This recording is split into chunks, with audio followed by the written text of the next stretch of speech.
पनवेल येथील सार्वजनिक बांधकाम विभागाच्या कार्यालयाबाहेर उभ्या असलेल्या एका सीएनजी वाहनाला अचानक भीषण आग लागल्याने परिसरात एकच खळबळ उडाली।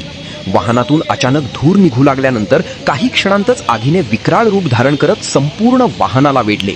घटनेची माहिती मिळताच अग्निशमन दलाचे पथक तातडीने घटनास्थळी दाखल झाले। जवानांनी शर्थीचे प्रयत्न करून आगीवर नियंत्रण मिळवले। सुदैवाने या दुर्घटनेत कोणतीही जीवितहानी झाली नाही, मात्र संबंधित वाहन पूर्णपणे जळून खाक झाले आहे।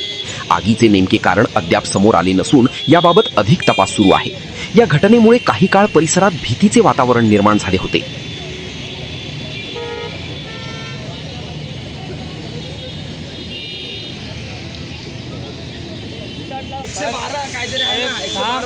काम ना हाँ सुनो अरे मोबाइल गाड़ी पे हो फायर एक्सटिंग्विशर नहीं है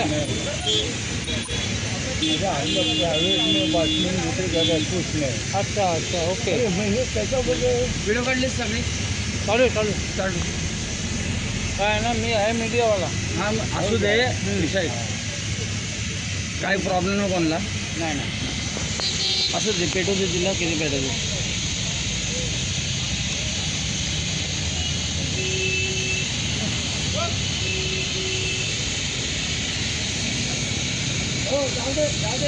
बाहेर पण नाही भेंटू यांच्याकडे अरे बरं फोन लाव दादा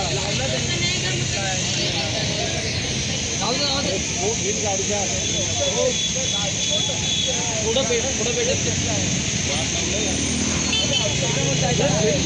हा फुटणार नाही पुढं पेटत चालायचं